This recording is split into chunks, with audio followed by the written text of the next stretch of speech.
เจ้าพร้อมหน้าพร้อมตากันมาอย่างเนาะเนาะอันนี้ก็เดี๋ยวนี้เนาะก็คิดว่ามื้อนี้มันมือสั่นวันดีมือสั่นวันงามแล้วก็เนี่ยอันนี้ก็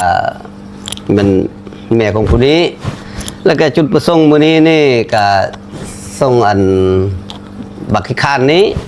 ว่าโอ้มักลูกสาวเจ้าแน่ฉะนั้นแล้วก็เฮาก็มาคำมาขอนะอันนี้นะ100 ล้านเด้อแม่เด้อเอา100 ล้านเด้อเอา100 ล้านบ่เอาขี้ข้านปานนั้นจะเอา100 ล้านวะให้ฟรีรถ โอ้จับปากจับปาก ลูกอันว่าค่าดองนี่100 ล้านน่ะจะเฮ็ดได้บ่นี่ไอ้พ่อมีไก่น้อย3ตัวไปน้อย3ตัวแม่นแล้วก็เงินนี่ โอ้สิเป็นไปบ่ได้บ่ เงินนี่มีแต่ 4-5 ล้าน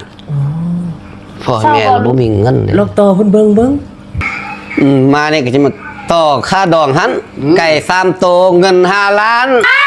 5 ล้านโอ้ยขี้ข้านปานนี้บ่ต้องเอา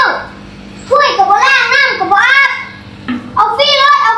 ขี้ข้านปานนี้น่ะอ้ายค่อยก็คือกันเหี่ยวแต่ใส่บอนอักนึงก็เหี่ยวใส่บอนอีนึงก็ขี้ข้านโอ้ยมาสูเหมาะสมกันแล้วล่ะว่าจะไปเลยสินะไปล่าซะให้ล่าเลยเอาล่าไปเหมาะสมกันเลยพ่อ จะไก่3ตัวต้มระยาเด้อ บอกไก่ก็เอาซื้อมาต้มให้เขาซะ เขา ไปก็เด้อไปเด้อ คือโอ้